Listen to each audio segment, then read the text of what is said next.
watching the award-winning GHS-TV, a nationally recognized student television station.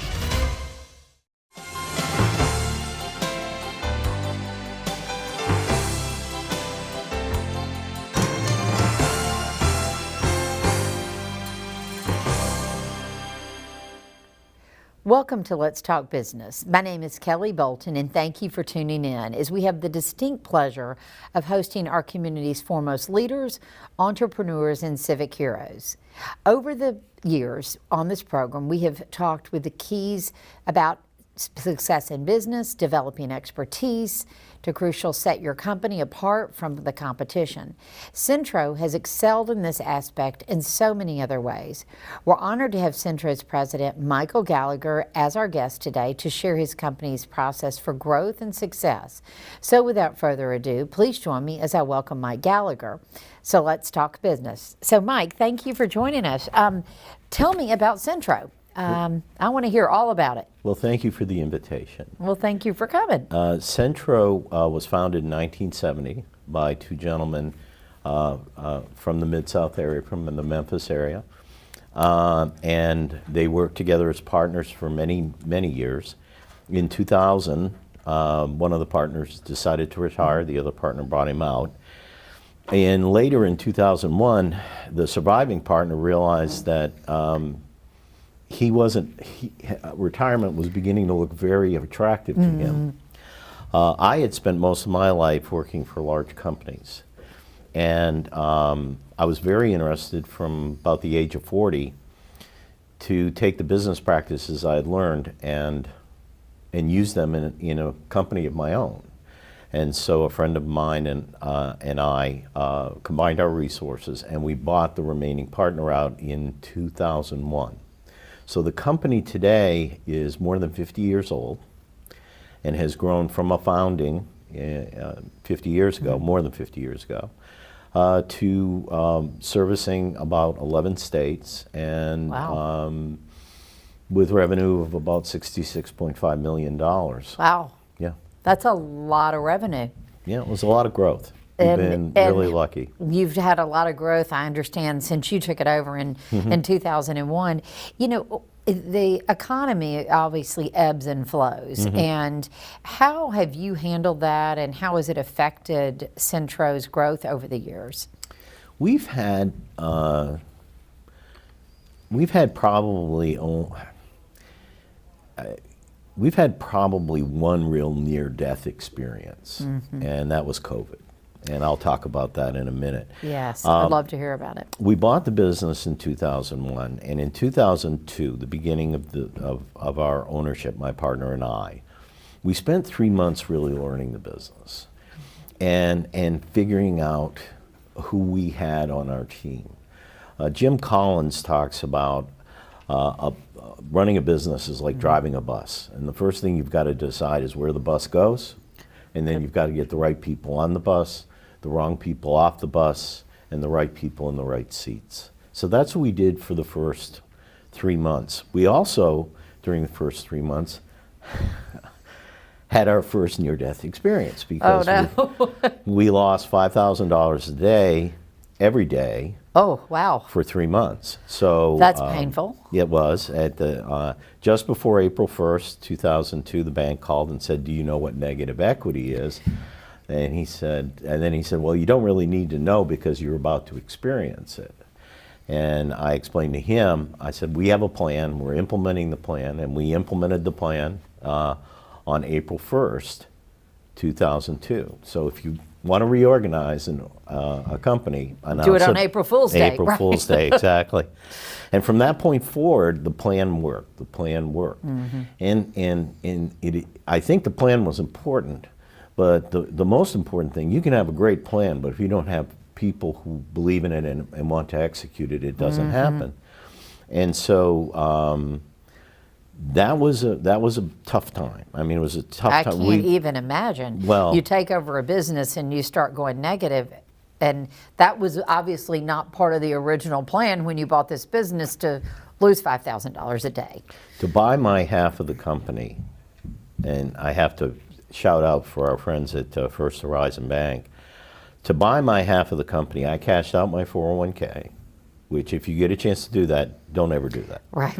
Okay. I'm in the money management business, so it would have definitely been a conversation we had. Yeah, yeah. Trust me, I had the conversation with my wife. Cashed out my 401k, cashed out my savings. Got 3 mortgages on my house, which, yeah. Wow. Yeah, never heard of that before. It still needed $10,000, so I sold my car. And Wow. add to that, I took a $100,000 a year pay cut. And you're 40 years old. 50. And, 50 years old. 50 years old. Okay. So at age 50, everything that I had accumulated from age 26 was gone. It was all over in Fraser in a little business that was losing $5,000 a day. Wow. So that, yeah, I guess that qualifies as a near-death experience. I would call that near death for sure. 2008, there was a big recession. That affected a lot of industrial companies, and that hit us. That poked us, but it didn't hurt us. We, we still managed to make most of our numbers. We cruised along till 2014. My partner retired. That created a fairly significant debt event on the company because the company had to buy him his out? stock. Exactly. But then came COVID, and COVID was, and it was the same for all of us. I mean, the entire country. It was like all of a sudden somebody walked in, turned off a light switch, and the business went down 44% in 3 weeks. Right. And all of a sudden, we had a real cash issue because we had a lot of cash out to our customers in the form of accounts receivable. Right. We have a lot of cash out. We have to spend a lot of money on buying product. Every week we spend $300,000 to $500,000. A week? A week. Wow. A week. And we have $1 million payroll. And we had $500,000 in the bank. So the add The up, math didn't work on that. no, Yeah. you don't have to go get an MBA. Forrest Gump can add that up in his head. Exactly. And so fortunately, very fortunately, again, shout out to First Horizon Bank, they had a paycheck protection loan for us of $1,680,000, I mean, like that. Wow. And as I explained to the employees, I said, okay, here's the deal. This is like an Indiana Jones movie. We are running across a bridge that is burning down behind us. That's the paycheck protection loan. Right. When we get to the other side, that's all gone. We've got to figure out how to grow the business or at least maintain the business when we get to the other side. And I'm going to ask you to hold this thought because we are going to need to pause for a break, but I'm like intrigued. I don't want a commercial break now. I want to hear how this ends. So we're going to pause for a commercial break. Please stick around because we're going to continue to hear Mike Gallagher's story about dealing with COVID. So my belief is that band is the life of the school. If the band's not fun, the school's not fun. So breathe and. Germantown High School Band is unique because we do marching, we do concert. Our director, Jeremy Thompson, brings an energy to this band that's like very unique from all the other schools in Memphis. We offer several special groups. We have 2 percussion classes that are very unique. They operate outside the general band program. They do their totally own thing. We also have a jazz band that functions on its own. The great thing about the jazz band program is that it's mostly student-led. Jazz music teaches you how to move with agility and precision, while classical music teaches you how to play with feeling and emotion. We have 2 concert band classes. We have the Varsity Winds, that's our highest performance ensemble, that's audition, and that's where our Kappa students reside in that higher ensemble. We have an intermediate band class as well. Marching band has probably been the most enjoyable experience for me. We had such a fun time at the football games, getting to play our music and share our music. We try to get out there and make sure that the team is happy, the coaches are happy, and that for the most part, the student body is happy. I enjoyed band a lot. I loved being in the class. Play D with that fingering. It's very energetic, it's very intense, and I feel like that fits our atmosphere and our community in the band. One major thing we push in band is just being a better person, being able to see something through to the end, cooperation, problem solving, all those lifelong skills you need as a young adult and into your future adulthood. If you're ever hesitant about learning an instrument or think it's really hard to do, yes, it is, but don't be as scared. In this program, you will learn how to play that instrument and you will learn how to develop into a better person. And I think that the band program will be great for you to join. For more information about the Kappa program, visit ghskappa.com or call 755-7775.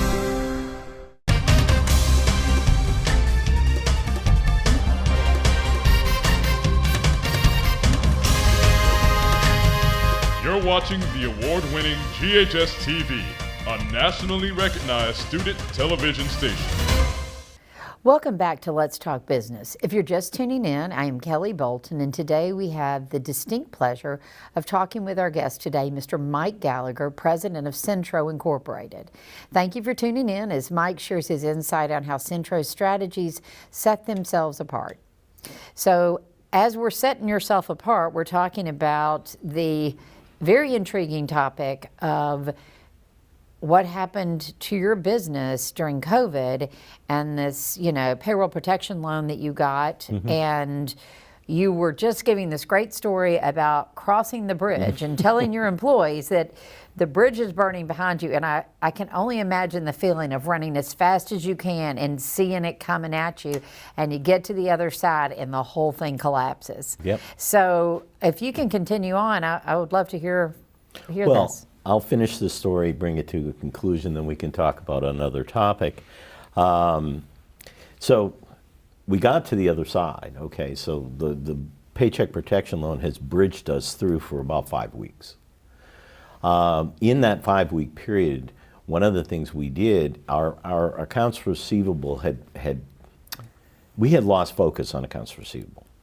And one of the things that did is it ballooned our accounts receivable and the days outstanding on accounts receivable. Right. So we had $7.5 million out with our customers. And the customers had been affected by COVID. Right. So what did they do? They laid people off, they stopped manufacturing, and they also stopped paying their bills. Right. Okay. Well, for us, we had to continue to pay our bills because we're not a company that can go out in the world and say, oh, we're not going to pay our bills. Right. Because if we don't pay our bills, first of all, there's no lights, no water, but on top of that, there's nothing to sell. And we're a selling company, so we have to buy stuff and sell it. So during that 5-week period, really focused on accounts receivable and got accounts receivable in line and got it in better shape. The other thing we did is we took a hard look at inventory, because if we're not selling stuff as fast as we were, we may not need to buy as much. Right. And then everybody just worked hard. And the customers came back, a little bit at a time. And so eventually, if it had stayed in a situation where sales were down 44% for a period of, say, 3 to 6 months, we would have really been in trouble. And I felt terrible for other companies like restaurants and so on, where I saw people who they went through 6 months or 4 months of this kind of doldrums. So we survived. We got to the end of that year, and as I said, we ran the business for the benefit of the employees. The only thing we did that year is pay all of our payroll. The company didn't make any after expenses. Cash in went to pay the employees. Exactly. Well, that's amazing. And I kind of have an idea of how you might answer this, but I want to ask you anyway. How would you measure success? For me, I'll tell you, and it goes all the way back to why I became president of Centro, and why I risked a lot of my financial, the money I had accumulated over my lifetime. I wanted to work for a company that made sense. I had worked for a lot of companies that didn't make sense. And I don't want to bash any specific company, but publicly traded companies tend to work with a focus on the stock price. Quarter to quarter. Quarter to quarter. I call it the 13-week death march. Yes. And every 13 weeks you line people up and kill them. And I was tired of it. I was so sick of it. And I had at least 15 more years ahead of me doing that. And so I wanted to create, my first goal was to create a good place, a great place to work that made sense, and where employees could know if they did their jobs well, their jobs would be there. You know, it's interesting. I'm gonna tell you, I read this article, this incredible article that was in Agency Sales about you. It just came out in April. Obviously, you've read the article. Great picture, by the way. Thanks. And when I read this, I highlighted something that I wanted to make sure we brought up. You said, in regards to financial compensation, don't mess with people's pay. If there's anything I haven't changed in more than 2 decades, it's how our people get paid. Here's the problem when it comes to paying people. The more a company makes, too often the owner thinks that it's his money, and that's not the case. You should never believe that someone isn't worth making a lot of money. I wish I had more money to pay our people. And then you added that you provide a platform that allows your people to make a lot of money. Every month when you reach your goals, everyone in the company, not just sales, gets a bonus. And then you went on later to talk about team effort, and you quoted, a rising tide lifts all boats. Exactly. Well, I mean, that's all I needed to know about you. I want to work for your company. I mean, pretty impressive. So continue on, but I mean. Well, 65% of every profit dollar goes back to the employees in salaries, commissions, and bonuses. Wow. 65%. That's wonderful. And our turnover is primarily through retirements. Generally speaking, people come to work for us and they continue to work for us. And it's an environment, it's a place I wanted to work. I just had to create it, for, not only for myself, but for other people as well. But I can't stop at, talking about this from the standpoint of myself. At the end of the day, regardless of how bright or how charming I am, I've got to find great people. And then I've got to enable those great people by giving them the tools they need to be successful and a reason. So, last month, in March, we hit our number, $5,750,000 of sales for the month. Every person in the company got a bonus. That's phenomenal. Every person. That's on top of every person in the company also got a commission check on for the whole month's gross margin. Wow. I'm going to pause again there, and then, because I know a lot of people are thinking, how do I apply for a job at your company? Well, we're going to pause. We're going to cut for a short commercial break, so please don't go away as our guest shares with us his valuable insight and guidance on how to be successful in today's competitive market.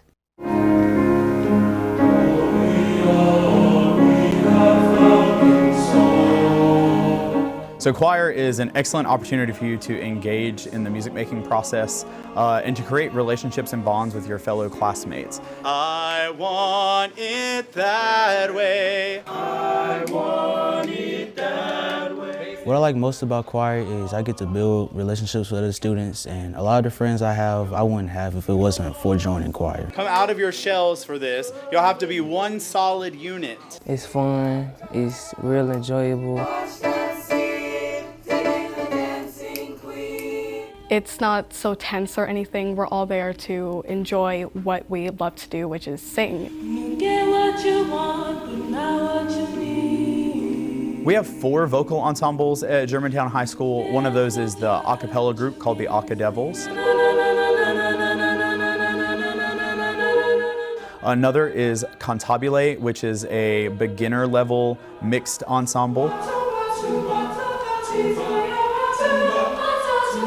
We have an intermediate mixed ensemble called Chorale.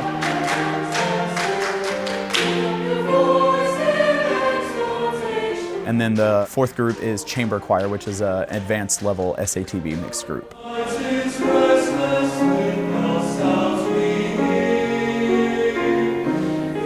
If you haven't thought about joining choir yet, I think you should, because it's a good experience. Come have fun. Don't be scared. Don't be nervous. Do something that challenges you and encourages you to explore something outside of what might be your comfort zone. And I think you might be surprised at how much you might enjoy it. For more information about the Kappa program, visit ghskappa.com or call 755-7775.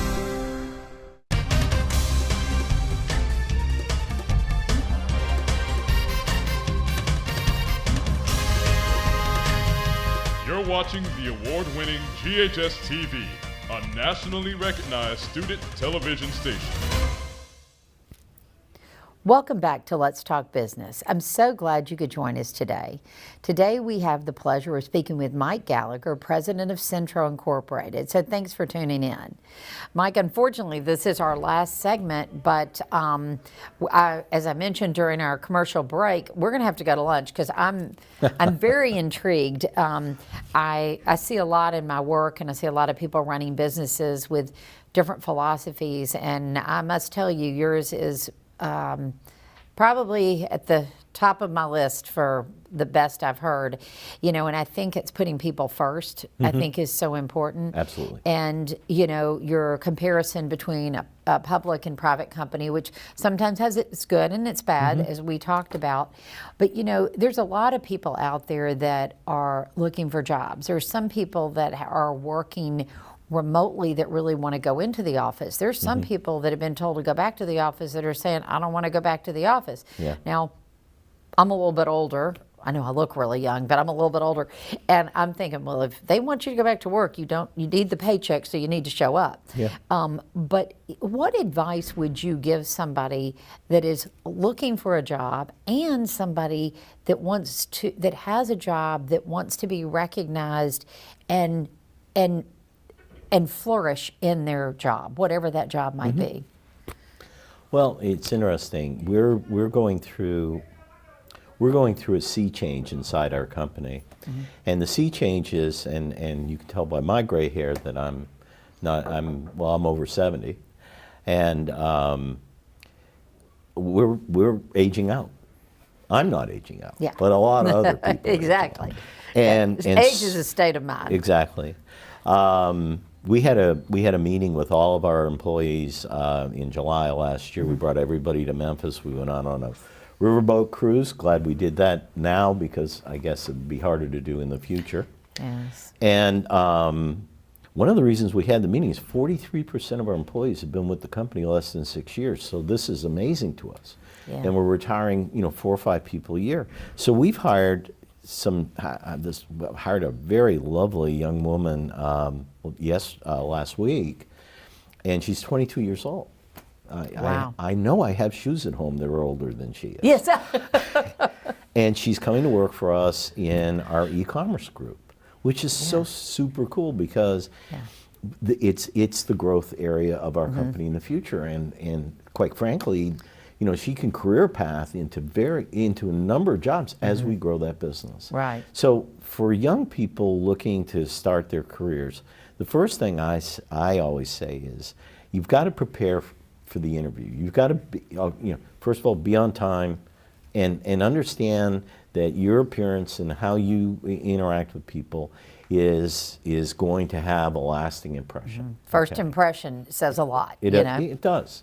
And having the questions about the business that you want to ask. Your job is to get a job, but the person hiring you is trying to make sure that there's a cultural and a technical fit, that you have the skills to do it. The next thing, though, is once you have a job, that's your job now is to figure out how to do that job better and to be the best at that job, regardless what the job is. I've been a janitor in a men's dormitory. I've worked in a paper mill on a paper machine. I've worked road construction. My job was to do that job, and my job was to do that job well. My dad told me many years ago, don't take the person's money if you're not going to do the work. I like that. Yeah, and so for people also looking forward, I'm going through an interesting conversation with one of my employees. His son has asked him, when did you decide that you wanted to be a pump salesman? And my employee's laughing. Yeah. He said, look, when I got out of school with an engineering degree, I was just looking for a job. I just needed to get, employment, a paycheck. Yeah, right. And then he learned the pump business. He became very valuable to his company. He was very, very good at what he did. He worked for a large company. Eventually, though, the whole large company ethos that you talked about was making him crazy, and he wanted to get in a smaller company, and eventually he ended up as part of my team. So decide what you want to do. do something that you can be passionate about. And also, if you go to work for a large company, leverage that experience. Learn as much as you can.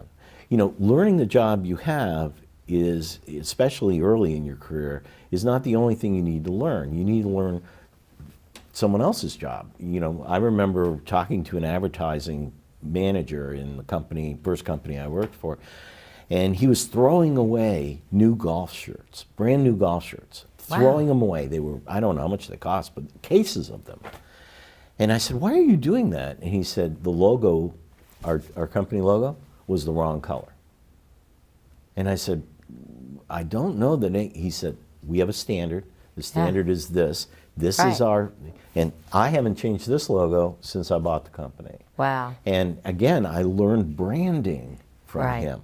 Because the logo, that logo, at a distance, if you know the company, you know what the company stands for. And I've tried to do the same thing. You create a brand. I learned that when I was 24 years old. And I guess you can really create a brand as an employee. You know, I had somebody, and I know we've just got about a minute left, and but I had somebody tell me that their advice to young people is, first of all, show up, do the job, and if you do that, you're better off than most people, and you do the job well, and you're winning.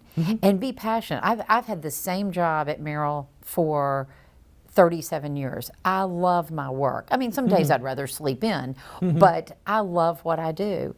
And I guess with about 30 seconds left, do you have any final advice for people that want to start a business? If you want to start a business in something that you know how to do. Don't go start a business in something where you're going to have to hire somebody else to manage the business for you. When Dave, my partner Dave Harrell, and I bought the business, Dave became the finance guy, I became the sales and marketing guy. Good advice. And I had spent 20 years learning the industrial marketplace, not specifically what we did, but how industrial sales works. And so find something you know how to do and do that. Well, that is a great way to end the show, because I think it is important to know that if you have the passion to start something, if you start something that you know how to do, doesn't have to be the specifics of the product, then you have a lot better chance of success. So thank you so much for your time. This has just been quite a pleasure. Thank you. Once again, I'm going to thank Mr. Mike Gallagher, president of Centro Incorporated, for being with us today and sharing his valuable insight. If you'd like to find more about Centro Incorporated, you can check out their website at centrosolves.com. I hope you have enjoyed our show and our discussion, and that you will join us again next month on Let's Talk Business. To get more information on our show, please check us out on the web at GHS-TV.org, where we're streaming live 24 hours a day. You can also check us out on Facebook and Instagram. I hope you've enjoyed our discussion, and I hope you will join us again next month on Let's Talk Business.